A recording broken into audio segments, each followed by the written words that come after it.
Assalamualaikum warahmatullahi wabarakatuh. Bismillahirrahmanirrahim. Alhamdulillahi rabbil alamin. Wa bihi nasta'inu ala umuri dunya waddin. Wa sallallahu ala sayyidina Muhammadin wa ala alihi wa sahbihi ajma'in. Subhanaka la ilma lana illa ma 'allamtana innaka antal alimul hakim. Rabbi shrah li sadri wa yassir li amri wahlul 'uqdatam min lisani yafqahu qawli wa saddid lisani wahdi qalbi bi jahin nabi wa ali.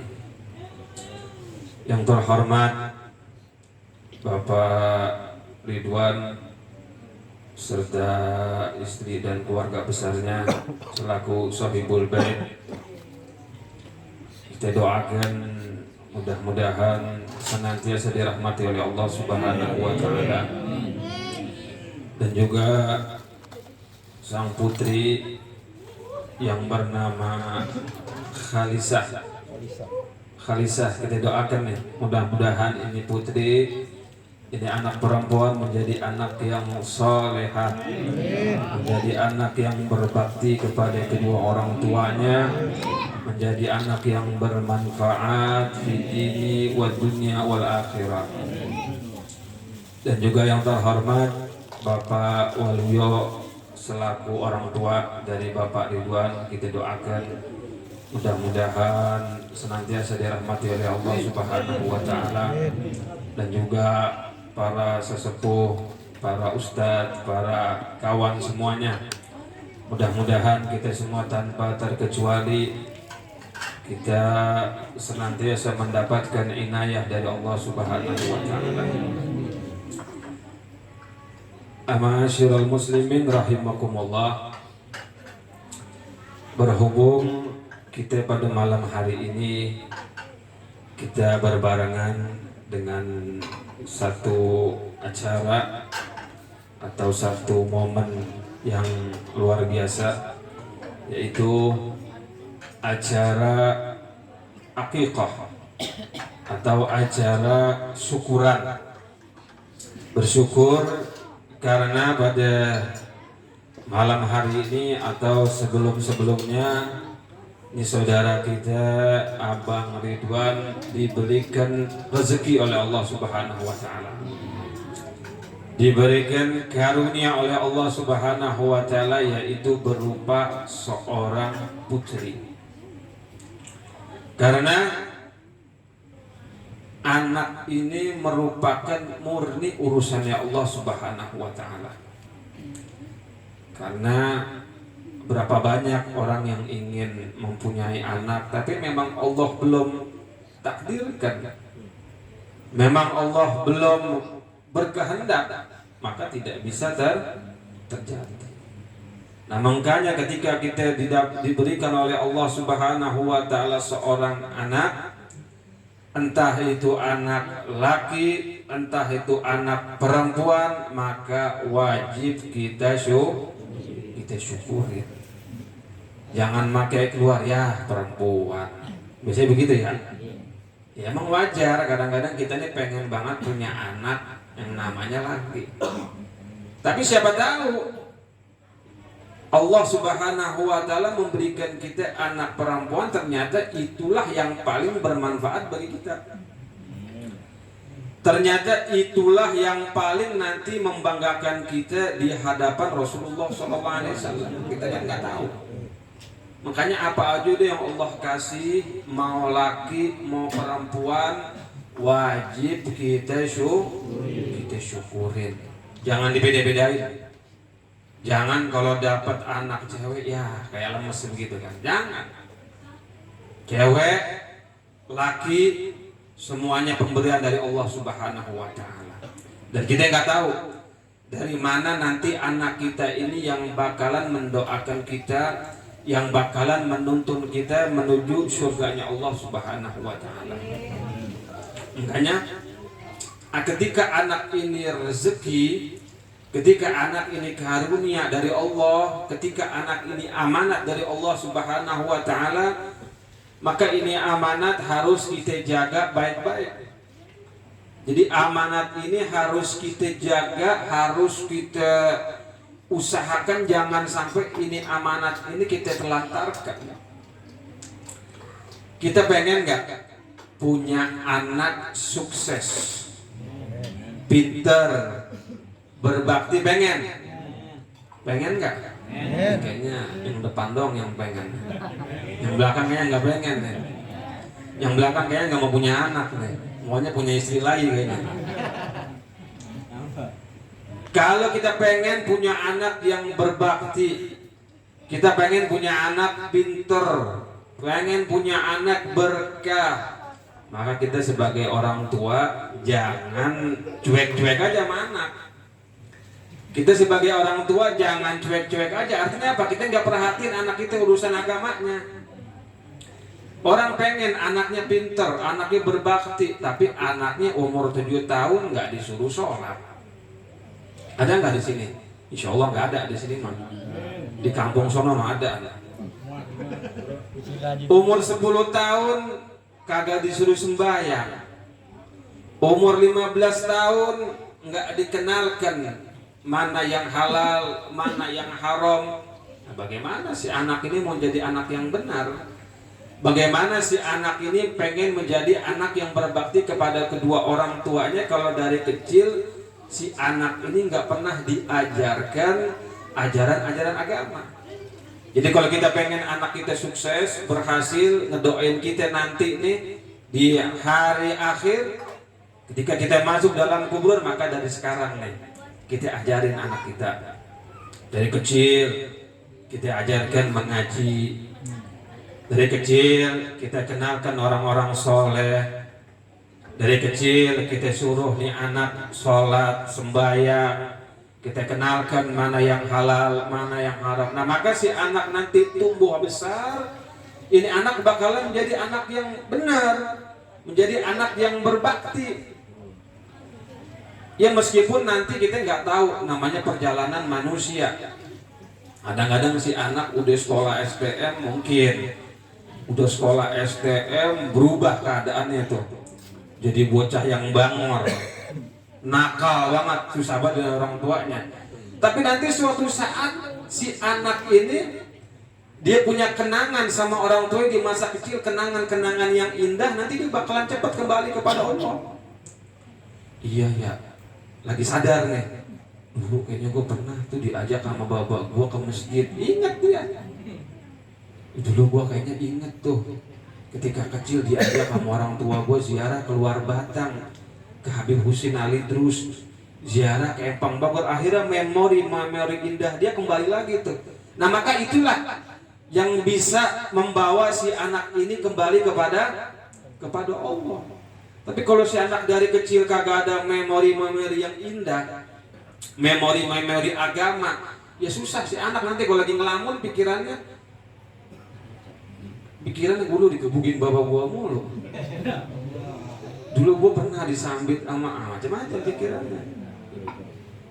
Tapi kalau kita ada kenangan yang bagus tadi itu si anak jadinya apa? Nanti ketika dia meskipun di perjalanan tengah perjalanan yang nggak benar, nanti dia bakal bener lagi. Dia ingat dengan memori orang tua dulu, diajak maulid keluar Batang, ingat kan dia kan? Diajak maulid ke Empang Bogor, dia ingat. Nah itulah nanti yang bakalan menumbuhkan dia agar dia sadar sehingga dia bisa kembali kepada Allah Subhanahu wa ta'ala.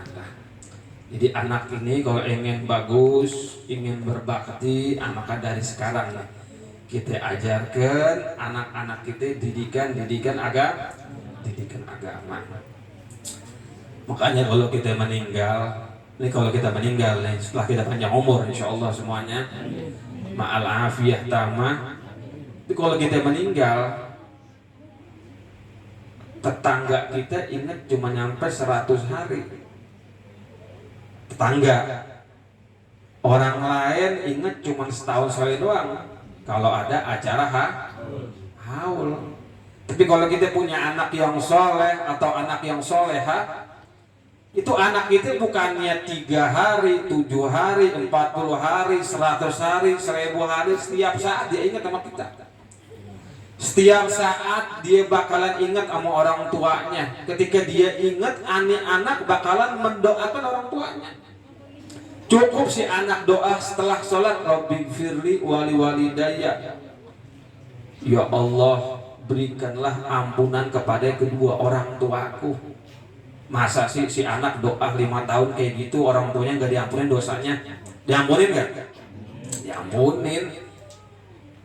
5 tahun, 10 tahun si anak setiap habis sholat doanya Rabbighfirli wali walidayya. Ya Allah, berikanlah ampunan kepada kedua orang tuaku. Kira-kira diampunin nggak sama Allah?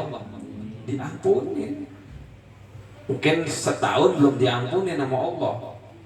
2 tahun belum diampunin juga. Ya 3 tahun mungkin ketika dia berdoa bertepatan dengan doa yang mustajab, hari yang mustajab, tempatnya juga tempat yang mustajab, diijabah sama Allah, maka orang tuanya ini dosanya diampuni. Anak tuh selalu yang soleh dan soleha selalu ingat sama kita setiap saat. Makanya itu kata ulama tuh, seandainya di dalam pernikahan itu nggak ada manfaatnya, seandainya dalam pernikahan, berkawin belum nih? Alhamdulillah ya. Seandainya di dalam pernikahan itu nggak ada manfaatnya kecuali satu, apa? Seorang suami dan istri mempunyai seorang anak yang nanti beragama Islam yang bakalan ngedoain dia, itu udah cukup katanya satu manfaat yang mana harus atau sangat mendorong bagi seorang ini untuk kawin. Sedangkan kalau dalam pernikahan ini manfaatnya banyak gak? Banyak banget. Kata orang ini satu aja tuh manfaat orang nikah. Kalau dia punya anak, nanti ini anak bakalan doain dia, itu udah cukup. Artinya apa? Ayo lu kawin buru-buru, udah kawin udah cepet. Nanti punya anak bakalan apa? Ngedoain kita. Ini tempo-tempo hari ada lagi nih orang gendeng nih, orang aneh, disuruh orang nggak boleh punya anak. Ada nggak begitu? Apa bahasa Inggris ya Bang Slamet? Apa bahasa Inggrisnya itu? Bukan, yang nggak boleh punya anak, apa tuh namanya? Sini pada kuliah guys. Pokoknya bebas anak, nggak mau punya anak, agak mau nikah. Itu ajaran-ajaran orang sono, ajaran-ajaran orang apa? Orang-orang barat. Kita ini harus punya anak. Tadi itu kata ulama, seandainya dalam pernikahan tidak ada manfaat kecuali punya anak ngedoain, itu udah cukup bagi seorang itu untuk menikah. Dan padahal dalam pernikahan itu banyak manfaat-manfaat yang lainnya. Dan juga itu seorang anak kecil itu, kalau kita ingin mengambil pelajaran dari anak kecil, ini kan bertepatan dengan anak nih. Itu Al-Imam Jalaluddin As-Suyuti, beliau berkata, kata Imam Jalaluddin As-Suyuti, khamsu khisalin, ada 5 sifat fil atfal yang ada pada anak kecil, lau kanat fil kibar ma'a rabbihim lakanu awliya'a. Seandainya ini sifat ada pada orang dewasa, maka dapat dipastikan ini orang dewasa tersebut dia punya sifat sama tuh kayak sifatnya wali-walinya Allah Subhanahu wa taala. Jadi ada 5 sifat anak kecil, kalau diamalkan orang dewasa sama Allah Subhanahu wa taala bisa dipastikan dah, ini orang ada tanda nih. Tanda bahwasanya apa? Dia ini punya sifat seperti sifatnya orang-orang soleh, para aulia Allah. Yang pertama kata Imam Jalaluddin As-Suyuti, la yahtamuna birrizqi.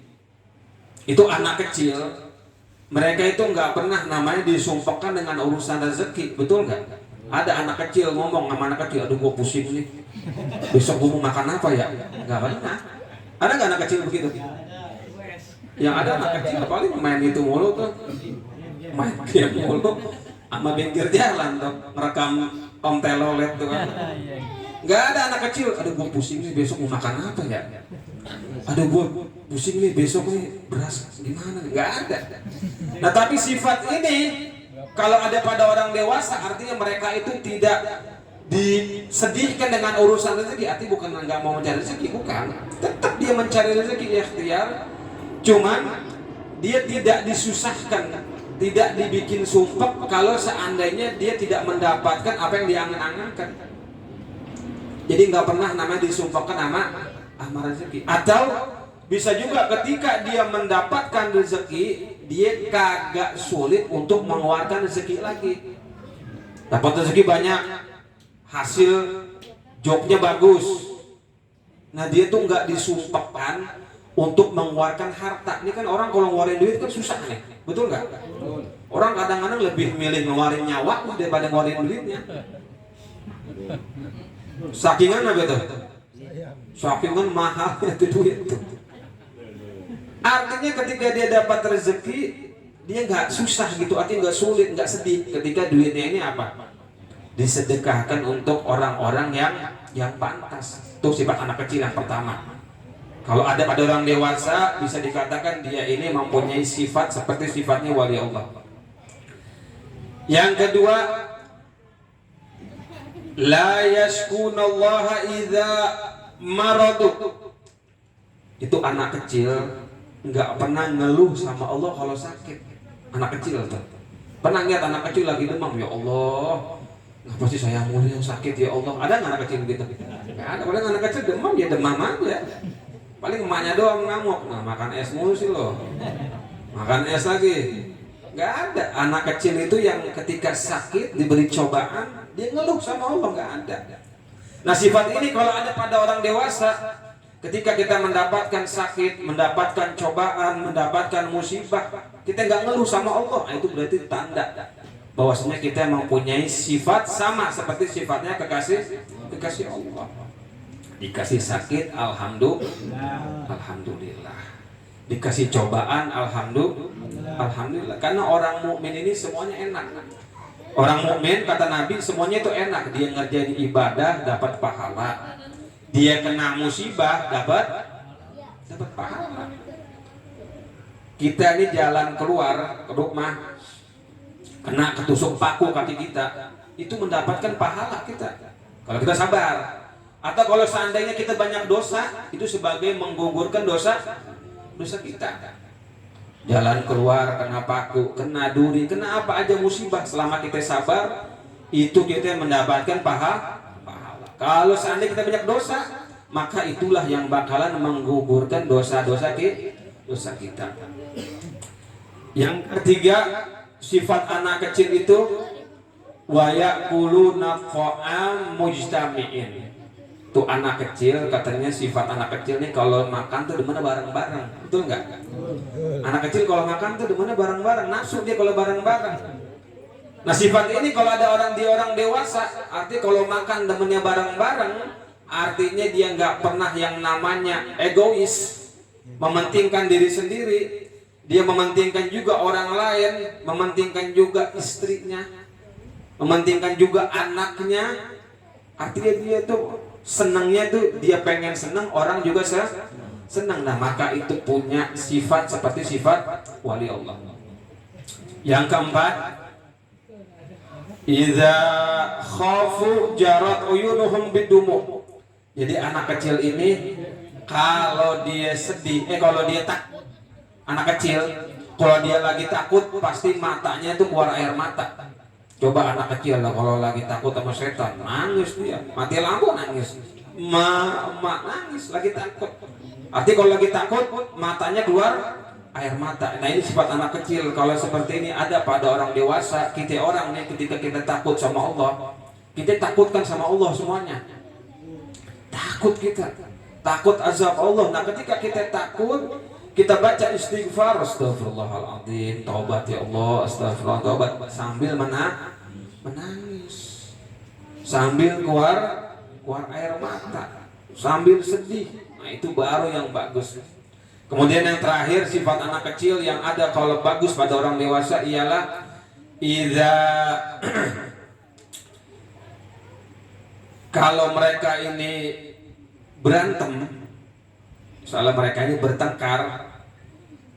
Iza takhasamu, kalau mereka ini berantem, anak kecil tuh tasara'u ila sulhi. Mereka itu cepat untuk baikan lagi. Anak kecil pagi tonjok-tonjokan, sore main bareng lagi, kan nyamper teman lagi tuh. Nah ini kalau ada sifat di orang dewasa, itu sifatnya seperti sifatnya wali Allah. Artinya apa? Ya kita nama hidup di dunia nggak bakalan kita senang terus sama orang. Kita kadang-kadang marah sama orang, tapi kalau marah sama orang jangan lama-lama. Marah sama orang nggak apa-apa. Marah gitu, ditipu, sialan banget nih orang ini. Udah gua bantu, malah nipu, kesel sama nih orang kan. Tapi nggak boleh lama. Nggak boleh lama-lama, nggak boleh lebih dari 3 hari. Malah sama orang, kata Nabi itu nggak boleh lebih dari 3 hari. Biarin urusan dia sama Allah. Nanti Allah yang bakalan atur. Entah dianya yang bakalan Allah balas, atau entah kitanya yang derajat kita yang bakalan diangkat. Diangkat rezekinya, diangkat kepribadiannya, dan diangkat semuanya sama Allah Subhanahu wa ta'ala. Nah segitu saja pengajian kita pada malam hari ini, mudah-mudahannya ada manfaatnya dan juga mudah-mudahan dengan keberkahan Maulid Nabi Muhammad sallallahu alaihi wasallam, dengan keberkahan pembacaan salawat, dengan keberkahan Ratib Al-Attas, keberkahan Ratibul Haddad, kita punya anak dijadikan anak yang soleh dan soleha. Dan mungkin yang belum punya anak atau yang mungkin pengen anaknya nambah, mudah-mudahan Allah berikan hajat-hajat mereka dengan keberkahan Nabi Muhammad sallallahu alaihi wasallam. Wa ala hadhihi niyyah wa kulli niyatin salihah ila hadratin Nabi Muhammad sallallahu alaihi wasallam. Al-Fatihah. A'udzu billahi minasyaitonir rajim. Bismillahirrahmanirrahim. Iyyaka na'budu wa iyyaka nasta'in. Ihdinas siratal mustaqim.